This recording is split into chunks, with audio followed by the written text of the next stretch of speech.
All cities in the province, makomanda, lieutenant general vari kudzingwa zvipere mushe. Tinoti vakomana panapa vezemu-social media voya panapa vachikomenda pamusoro pama-hand over takeovers ari kuitika munyika.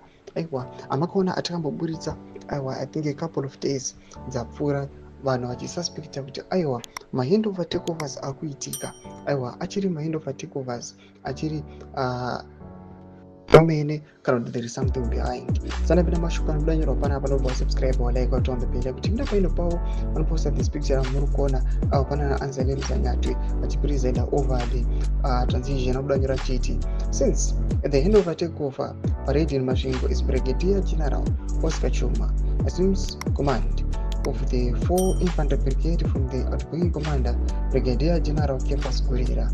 Zimbabwe National Army Commander Lieutenant General Anselm Msanyatwe is the chief witnessing officer. Tomashwa mudanyuka panapa nokumaiza social media chiti kumasoja kuri kupisa chatsva 31 signal. Tomashwa ari kuda panguva ino yatikuona kuti is some people aiwa vakomana vana vanozvitaona comrade Mabhunu and the likes vari kumobiliza for the 31st aiwa demonstration yemusi wa 31 March.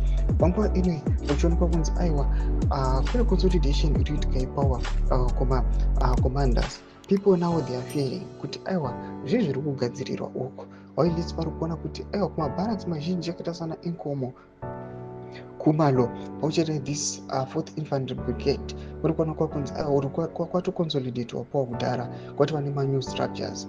Mbori dzemafunguro enyu munoti kudii pamusoro pechiitiko ichi? Vanhu vanyatsosuspecta kuti aiwa apa pasina kumira zvakanaka. Pinda comment section medu dzemafunguro enyu, subscribe walike, zvinotonga the bell icon.